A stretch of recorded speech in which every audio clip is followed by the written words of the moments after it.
Hi friends, welcome back, and in this video I wanted to explain to you or show you in a flow chart the steps you need to take to start working in Germany and approximately how long it could take. I think this flow chart illustrates perfectly everything that you need to do and the steps you need to take to start working in Germany. So let's start. The first and foremost thing, let's say you're starting from absolute scratch. You have no idea what to do next. You don't know what sort of documents you need. You have absolutely no idea, and this is where you're starting from. That is Abschluss aus Drittstaat. That is, you have your degree from a third country. What do they mean by third country? In Germany, those countries that are not in the European Union are referred to as third countries or Drittstaat.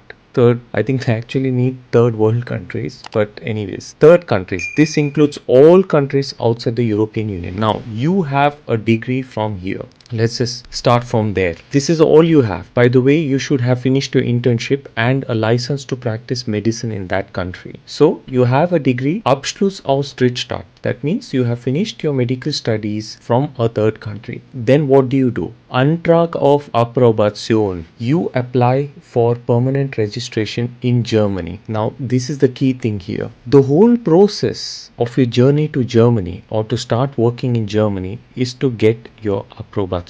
Approbation is another word for permanent registration or permanent license to practice medicine in Germany. So the first form that you will be sending is the approbation form. You are applying for approbation, and once they receive your application, they will go through your application and decide if your degree is equivalent to that of the German degree, and if they can give you the approbation, if that makes sense. Don't confuse yourself with, oh, I need to send this form, I need to do that. No, you are applying directly because the German authorities are assuming your degree is equivalent to the German degree when you are applying. So you send in the approbation form and they will go through your documents and say, okay, this person's degree is not from a country that we consider equal to our German system. Let's say you're from India. They will go through your documents and they will say, okay, this degree is from India. It's lacking certain things here that a German medical student has. There are certain fields in Germany, the German medical system, that are not that important in the Indian medical system. For example, genetics. Genetics is something that a medical student in Germany has to study. Whereas in India, this is not that important in your medical studies, in anatomy, for example. So they say that, okay, this particular degree has some deficit. So we cannot give him the approbation directly. So he has some deficit, and we will let him know that he has a deficit.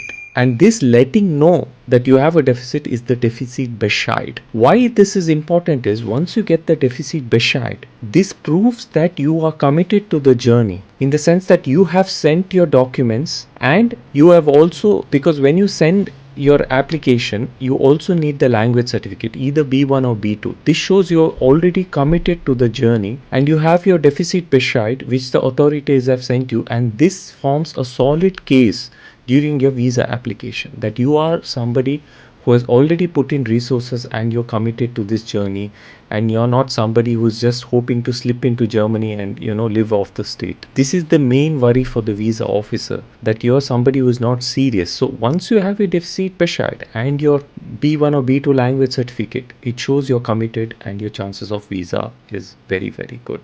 So Abschluss aus Drittstaat, Antrag auf Approbation. You put in an application for approbation to the authorities. Now the question is, where do you get the approbation form? The approbation form, you will find them in all the state medical council websites. By state medical council website, I mean the main health authority of that state. And there are 16 states in Germany, and there are 17 medical councils because Bavaria has 2 medical councils. So in the website of these state medical councils, you will find this form with a list of all the documents that you need to attach, which also includes the B2 certificate, as you can see in this flowchart. Now you will send the documents there. They will give you a deficit Bescheid or whatever, that is Überprüfung der allgemeinen fachlichen Eignung. They will go through it. This means they will check the documents and decide whether your degree is equivalent to the German degree. If it is not equal, then you have to equalize this degree by taking 2 exams. One is the Fachsprachenprüfung exam and one is the Kenntnisprüfung exam. Now let's take the Fachsprachenprüfung exam. The Fachsprachenprüfung exam is to check medicine vocabulary, whether you're able to communicate with the patient, whether you're able to understand what the patient is saying. Then you write down the case. It's basically case taking but done in German. You talk to the patient, you write down the case and you present this to a doctor. So this is basically case taking, presenting history, past history, whatever the typical case taking thing that you know from your country. So this is the Fachsprachenprüfung exam. This is another step. You already put in the approbation application. Now you have to equalize by taking the Fachsprachenprüfung exam and the Kenntnisprüfung exam. With this, once you have passed these two exams, the German authorities say, okay, he has come from a country where the system is not equivalent to that of the German system, but by taking these two exams, he has equalized it. This is what it says. So let's say somebody comes from a country that they consider is equivalent to the German system. As an example, the US or Canada. Now, these are countries that Germany considers whose system is equivalent to that of the German system. Even though they are not in the EU, their degree is often considered equivalent to that of the German degree. In this case, for obvious reasons, they don't have to, they will be given the approbation directly, but they are not sure that obviously people coming from the US and Canada don't speak German. So for them, they obviously need to take the Fachsprachenprüfung exam, because the Fachsprachenprüfung exam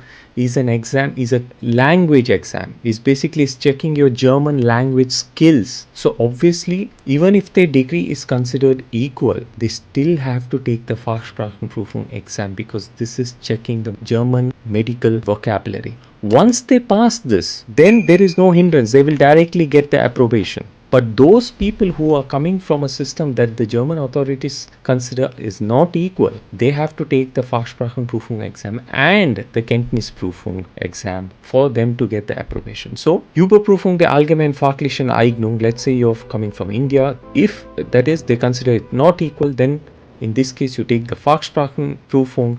Once you pass the Fachsprachenprüfung exam, then vorläufige Berufserlaubnis. What is this? A temporary, vorläufig means temporary. Temporary Berufserlaubnis. Berufserlaubnis is a temporary registration. So, after passing your Fachsprachenprüfung exam, you can directly start working in Germany. What do you need for this?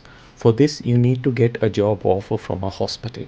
So, this is why I encourage hospitations, because during hospitations, often when the head of the department is impressed with you, with your language skills, he will offer a job for you even with a Berufserlaubnis. Many hospitals are hesitant to issue you a contract if you don't have your approbation, that is a permanent registration. But some hospitals, if they're impressed with you and they have a severe shortage of staff, will issue a Berufserlaubnis for you to start working. Now this is valid only for 2 years. Within these 2 years, you should have passed your Kenntnisprüfung and get your approbation. So for a maximum of 2 years, you can work with your Berufserlaubnis. Now Berufserlaubnis, the time that you train under Berufserlaubnis, the time that you work will not be considered part of your postgraduate training, but you will be paid a normal salary. Basically, work under Berufserlaubnis is considered supervised work. That is, you're not allowed to do night shifts and things like that. And theoretically, you are under supervision. I have worked under Berufserlaubnis for a year, and I quickly took my Kenntnisprüfung and I passed it. But in this 1 year, I saw no difference I saw no difference to how it was when I worked under approbation. So basically, vorläufige Berufserlaubnis is exactly like a normal residency, but theoretically it is done under supervision and you can't do night shifts, etc. Arbeitsaufnahme, that is, after you get your Berufserlaubnis, you can start working. This is what it means. Then Antrag of Approbation. You can immediately put in an application with the medical authorities for the approbation. You have to tell them, okay, I have started working with the Berufserlaubnis. I want date for my approbation exam. Überprüfung der Gleichwertigkeit Kenntnisprüfung. So basically, this is what you have to take, the Kenntnisprüfung. That is the final main exam. Here they will check your medical knowledge. In my course, I will go into the details of how the Kenntnisprüfung is structured and what you can expect in different states. doctors. So basically, once you pass this exam, you will get your approbation, and this is the magic key. With this, you are just like any other German doctor, because when you're working under Berufserlaubnis, you cannot work wherever you want. It has to be in the state where you have got your Berufserlaubnis or where you have put in your application. But once you get your approbation, you can work wherever you want, however you want, whatever percentile you want. It doesn't matter. You can, work in a private practice. You can do your training in a private practice. In Germany, you can also do your training in private practices, by the way. In Germany, doctors are, it's called Weiterbildungsbefugnis. It means only certain doctors have the authority to train residents. There are private practices with doctors who have this authority to train residents. They will be given a duration like 5 years, 2 years, 3 years. Like a doctor in a private practice might have the authority to train residents for 2 years. Another doctor in the hospital might have it for 5 years. Not all doctors have this. You have to check where you're applying, whether this doctor has the authority to train doctors. This I will go into detail in my course. But once you get your approbation, you obviously can work wherever you want and in whatever capacity. But you have to make sure that the doctor who is under who you're working has Weiterbildungsbefugnis. That means he has the authority or the license to train residents. I hope this made it a little bit clearer. See you in the next video. Bye.